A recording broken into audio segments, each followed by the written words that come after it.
الحمد لله وكفى والصلاة والسلام على عباده الذين اصطفى وأشهد أن لا إله إلا الله وحده لا شريك له وأشهد أن محمدا عبده ورسوله وصفيه من خلقه وخليله بلغ الرسالة وأدى الأمانة ونصح الأمة وكشف الله به الغمة فصلوات الله وسلامه على رسول الله اللهم صل وسلم وبارك على خير خلقك وأفضل رسلك محمد صلى الله عليه وسلم وآل بيته الطيبين الطاهرين وزوجاته أمهات المؤمنين وعلى الصحابة الغر الميامين أبو بكر وعمر وعثمان وعلي رضي الله عنهم وجميع الصحابة أجمعين والتابعين وتابعيهم بإحسان إلى يوم الدين أما بعد أيها الإخوة الكرام والأخوات الكريمات يقول الله سبحانه وتعالى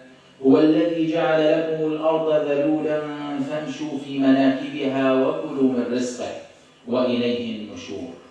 In this ayah Allah subhanahu wa ta'ala said that He made this land, this earth, easy for us as a human.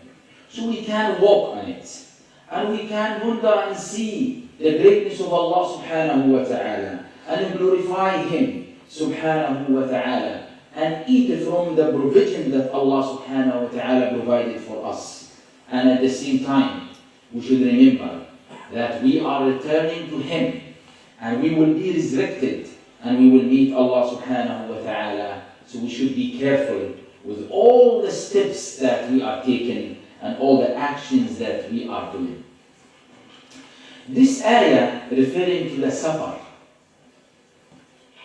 to the traveling in the earth from place to place. And the safar distance, not within your city, not around the city, but the distance when it is over 40 miles. When it is over 40 miles. And then that is the safar. If you walk, you need 3 days walking and their nights. If you are in your camel, then you need that distance of safar. So that distance of safar has certain etiquettes and adab and usul in Islam. In this ayah, Allah subhanahu wa ta'ala wanted us to wonder, so to discover things while we are traveling from place to place. People are now planning their holidays and many people plan already. And during the safar, it's very important that you are looking around, looking at the nature, looking how Allah created the world in different ways, different areas, different shapes, different colors, different natures. Some areas very dry, some areas very green, some areas mountains, some areas valleys, some areas full with deserts, some areas full with green areas and jungles and trees and all this. Some areas are rich, some areas are very poor. So this pondering and thinking and reflection is very important in our deen. Also Allah subhanahu wa ta'ala mentioned التائبون العابدون الحامدون السائحون الراكعون الساجدون الآمرون بالمعروف والناهون عن المنكر والحافظون لحدود الله وبشر المؤمنين. السائحون, one of the tafasir, those who are travelers to seek knowledge, طلاب العلم, that they go from place to place to seek knowledge, to seek qualification and understanding of the deen of Islam, and also the knowledge of the dunya, the knowledge of this life. Medicine, engineering, other fields, they are all under the categories of talabatul ilm. They are the sa'imun and qa'imun, and they are the musafirun for the sake of ilm in the tafsir. We as Muslims, we are allowed to travel from place to place. This is something permitted. In fact, sometimes it's necessary. Sometimes it's obligatory to travel. Obligatory to travel for Hajj and Umrah, for example, for those one who can afford it. It's obligatory on them. It's obligatory to go and travel to visit your parents and look after them and take care of them or manage the care for them and make sure there is a care package in place for them. Your brothers, sisters, or carers or people around them. Otherwise, you cannot be far away from your parents who are in need of your care and you are not doing it. So these are very important things. But also people, sometimes they have to travel for treatment. And that's something necessary in their life because they cannot find medications or treatments in their locality. Some people, they have to travel for study, to seek certain unique knowledge or qualifications or expertise that they are not in their locality, to serve their nation and their people, and not to put them in an awkward or embarrassing position among others. So that is necessary knowledge. Also, traveling for a trade is something permissible in Islam. To travel, buy from an area, sit in a different area. Now people do lots of things online. Ad-da'wa ila Allah, to travel for the sake of Allah subhanahu wa ta'ala, to call people to Allah and propagate Islam and spread Islam. This is also something very important for us as Muslim nation. So there are many purposes of travel, but there must be a purpose. And now the world becomes like a small village, as they said, al-alam qarya saghira. And things become similar. Even the warning that we used to receive, and if you read the books of Islam about traveling in certain areas and being careful about it, now the whole world becomes the same. If you go anywhere in the world, there are areas of haram and areas of halal. There are areas of good deeds and areas of bad deeds. Even in Muslim areas and Muslim countries where the majority are Muslims, you will find same haram things that you might find elsewhere. So this kind of reality need to be also reflected in our mind and hearts when we are traveling from place to place, so we can understand. Even Muslims, when they travel to non-Muslim countries, they will find masajid, Islamic centers. They will find areas where majority of Muslims living. They will find an area where the facilities of halal shops and all these things.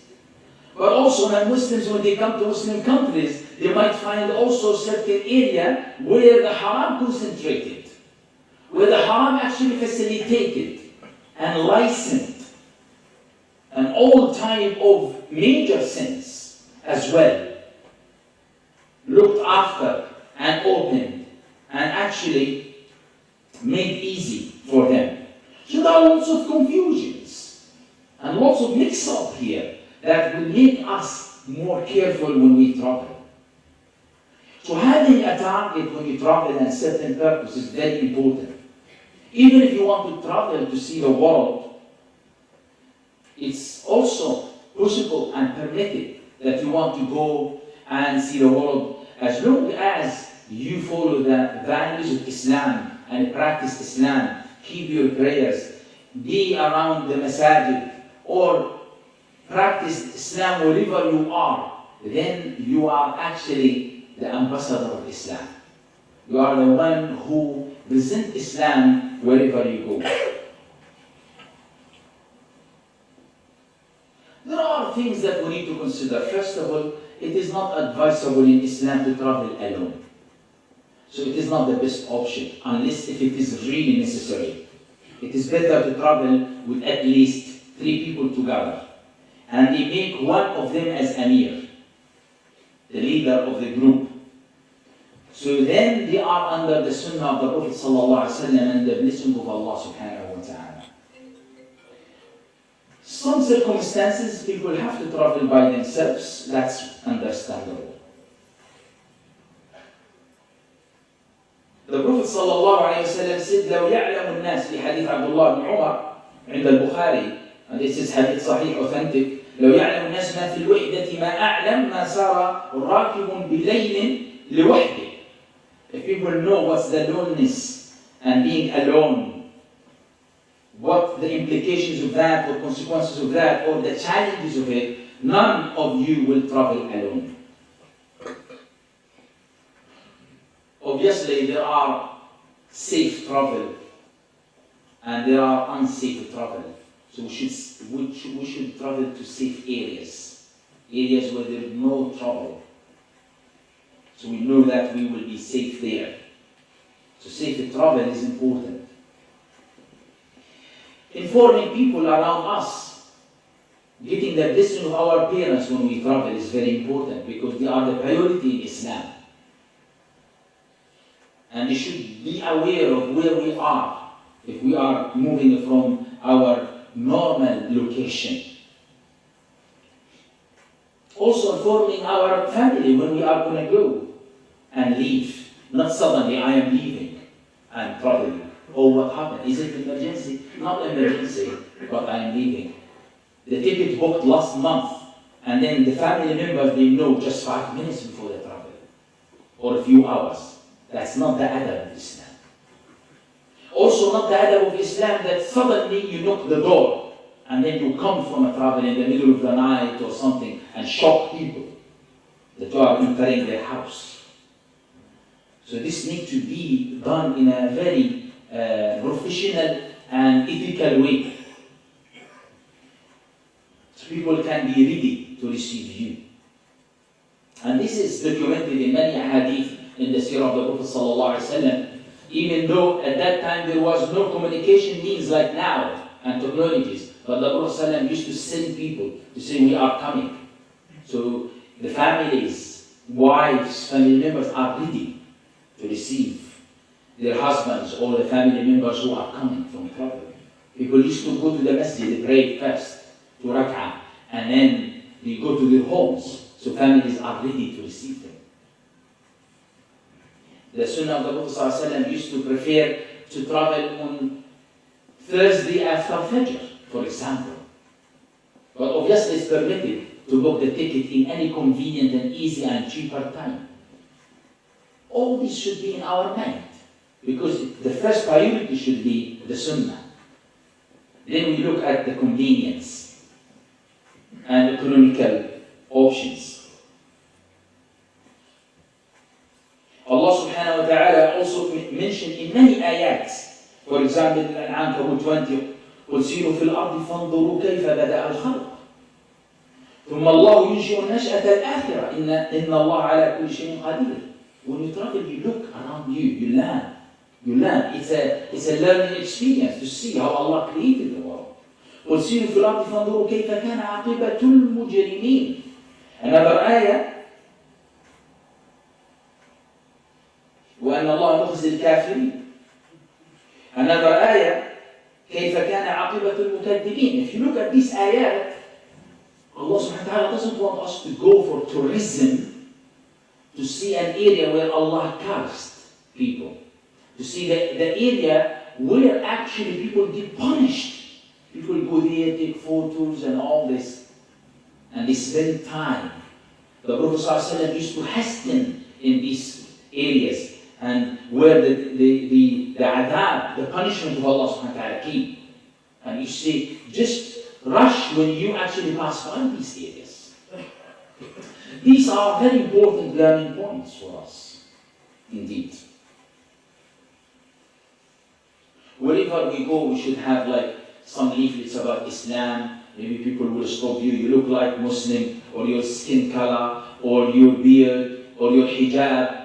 So these leaflets, somebody asks you, oh, this is a leaflet, this is a website, this is where you can learn more. Because maybe you will not have time to explain or spend time. People talking to you in the plane, or in the train, or in the bus, or in the station, rest station, if you stop by your car for a reason. So it's very important that you are carrying Islam. So you try to spread Islam in a professional way. Have little leaflets with you, or maybe cards with a website where people can go and learn. Sultan.org, for example. Sultan, SU.org.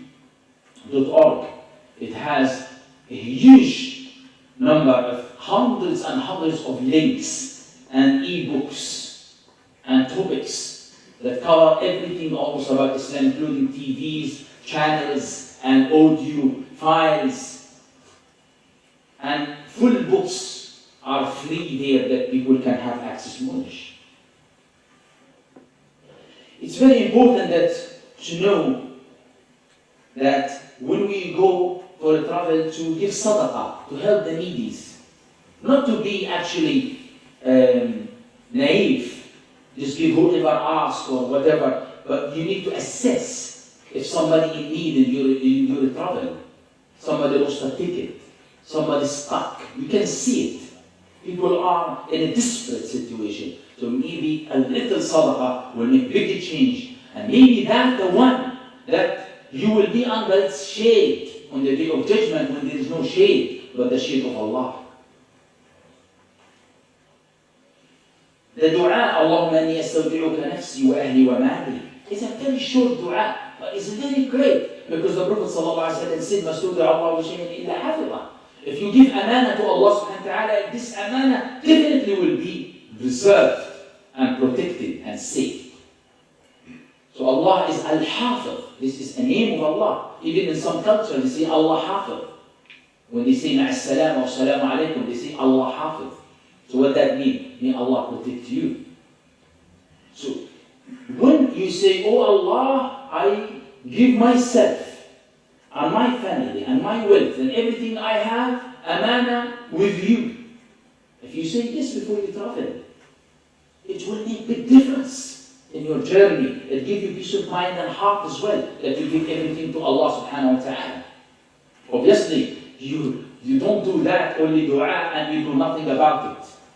And then a thief will come and take everything. And then you say, I have done the dua. You have to do also what's necessary to be done to protect your properties. You need to write your wasiyah before you travel.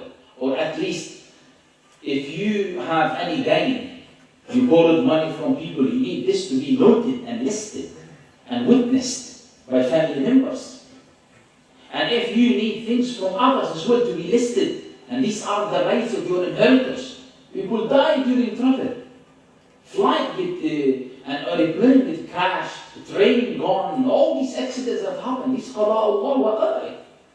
So before the travel, we need to actually see what we have on people, responsibilities, and what people have from us as well. They have rights from us. If we want to make any wasiyah for sadaqah, up to the third of our wealth.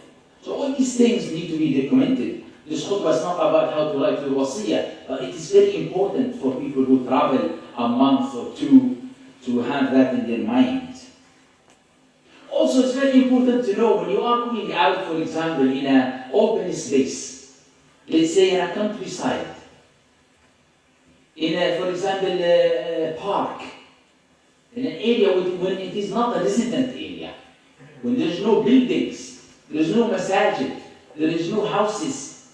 If you pray there, if you make adhan and you pray there, you get the reward of 50 prayers.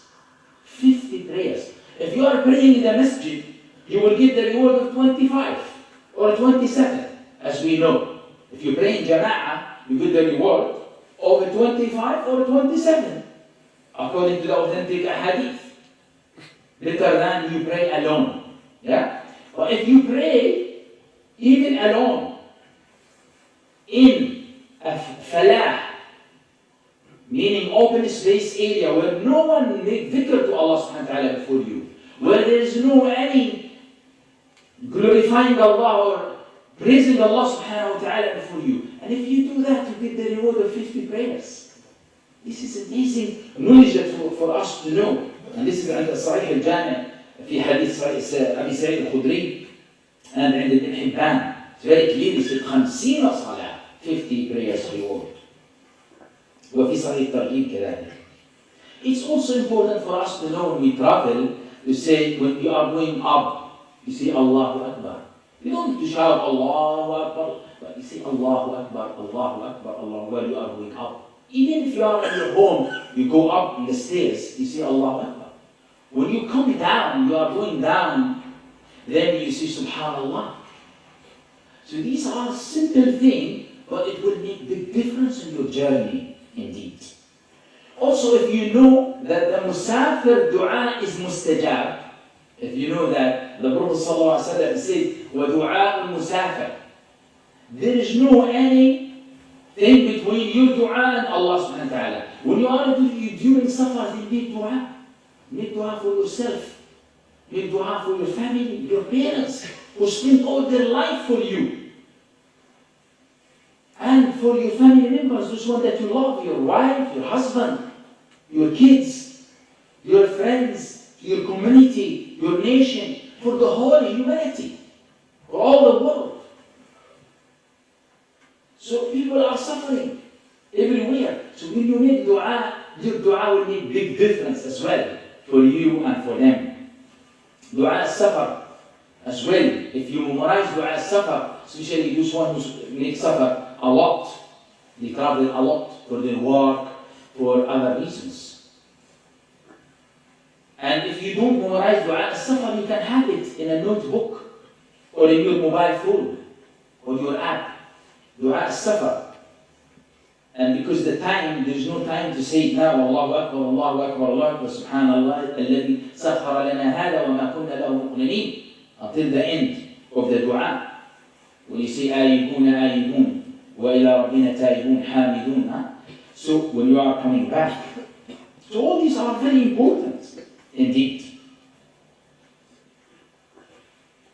Also, knowing that you can pray Qasr during the Safar. Asr become 2, Dhuhr become 2, Isha become 2, Maghrib stay 3, Fajr stay 2. It's very important. During the Safar, if you know that you don't pray the Nawafil except 2 important, in some madahib wajib, in some madahib sunnah mu'akkada, the 2 rak'ah before Fajr prayer. So Sunnatul Fajr. And the witr. The Prophet ﷺ never missed them. Even in his ill time, when he was very ill, in his residency time, in his traveling time, in his peace, and in his war time. So this is also very important, to combine prayers. Dhuhr and Asr can be combined early in Dhuhr time or later in Asr time. Combining Maghrib and Isha, early in Maghrib time or later combining in Isha time. This will make things easy, and also you apply the Sunnah of Rasulullah sallallahu alaihi wasallam, and also you get reward. You can make Qasr and combining at the same time. So you pray Dhuhr and Asr 2 and 2, on the time of Dhuhr or in the time of Asr, with different 2 salam. You can pray in the flight, in the airplane, in the bus. The Prophet ﷺ did, in the camel. So, knowing that will make also your life easy. And if possible, for nawafil you don't need it in the direction of Qibla. For fard, you need, if possible, only if possible. Anything not possible, then it becomes exempt. So you can even pray sitting down. Even the fard, if you cannot stand. Some airlines, they have a space, designated space for salah. Some not. You choose the right time, not the time when there is service and food and all this. You choose the time when people are calm or asleep, because you have the flexibility to do combining early or later. Then you can enjoy your travel and have this spirituality and connections with Allah subhanahu wa ta'ala.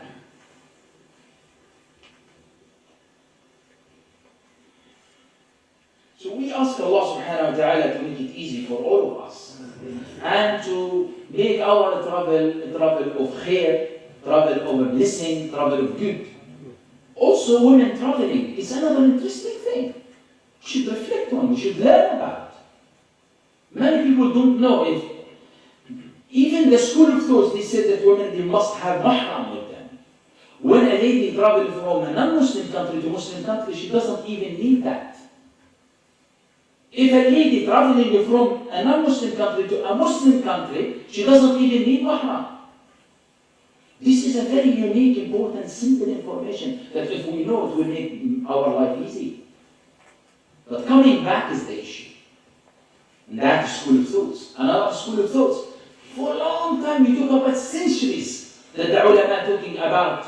Women can travel as a group of women when they are trusted, when there is arrangement, also when there is agencies, when there are leaders, trusted leaders who are known and secure journeys.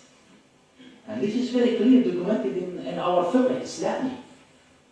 So that will make many things easier for us. Of course, with the respect of people that they are taking the opinion of the other school of thoughts. Nowadays, even women, they go for Hajj without mahram. They allow them because the agencies arrangement and because they are with a group of trusted ladies. And Islamic centers are involved, etc. There's guarantors are there. So brothers and sisters in Islam, looking at this will make our life easy, our travel enjoyable and helpful and beneficial for us and others. We ask Allah subhanahu wa ta'ala أن يوفقنا لما يحب ويرضى من العمل الصالح. أقول ما تسمعون أستغفر الله لي ولكم فلا فوزا مستغفرين.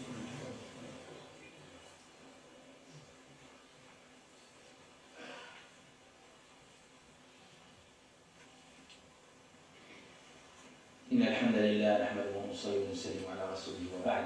Usually I intend to make the khutbah short, and in the previous weeks maybe you noticed I tried my best, and I will continue trying because this is the sunnah of the Prophet ﷺ, and also it's consideration of people in their lunchtime. They have study, they have work, they need to eat their lunch, they need to rush for their commitments, and also the concentration of people also. It is limited to around 20-25 minutes max. So at the end of my khutbah, I want to make a special dua for our brother Nail, who was killed with Dhul in France. And also I would like to make dua for the ease of the situation there that has lots of tension and lots of violence now, and the reaction that was too much. And the anger that in the streets from the Muslim community there. So we would like to make dua that Allah subhanahu wa ta'ala bring the peace and security and harmony and compensate the family with the strong iman and acceptance of the qadar of Allah subhanahu wa ta'ala, and consider him as shaheed of Islam and the shaheed of dhulm as well, the shaheed of oppression. And also the Quran was disrespected as well, in Europe again and again. So this issue needs to be reflected by the whole nation in terms of how we can react. So officials need to gather themselves in terms of the representatives of the Muslim nations and countries and enforce a law that people have to respect other religions and important things for other people's faith. And this is not only for Muslims, for all the religions in the world. And this should be an agreement and law in the United Nations international law. So this cannot happen again. We appreciate that the police, they refused the request, and this didn't happen until this person who doesn't believe in Allah subhanahu wa ta'ala had applied to the court, and the court issued the permission for this to happen. So we have to appreciate that the country there, they didn't give him that permission easily. So the police refused initially that application. And the court is the one that enforced it from the freedom of expression point, which is doesn't make any sense to harm people's feelings and hurt them and disrespect their faith and their religion and their holy book by the name of freedom of expression. We ask Allah subhanahu wa ta'ala for this issue to settle as well and not to be repeated again and again. Allahumma a'inna wa la ta'in alayna. Allahumma wansurna wa la tansur alayna. Allahumma amkur lana wa la tamkur alayna. Allahumma ahdina wa yassir al-huda ilayna. Allahumma ansurna ala man bagha alayna. Allahumma ij'alna laka shakkarin, laka dhakkarin, laka rahhabin, laka mutwa'in, laka mukhbitin, laka awwahin munibin. اللهم يا ربنا تقبل توبتنا واغسل حوبتنا، اللهم واجب دعوتنا وثبت حجتنا واسدد ألسنتنا يا رب العالمين، واهد قلوبنا واسلل سخيمة صدورنا. اللهم تقبل منا إنك أنت السميع العليم، وتب علينا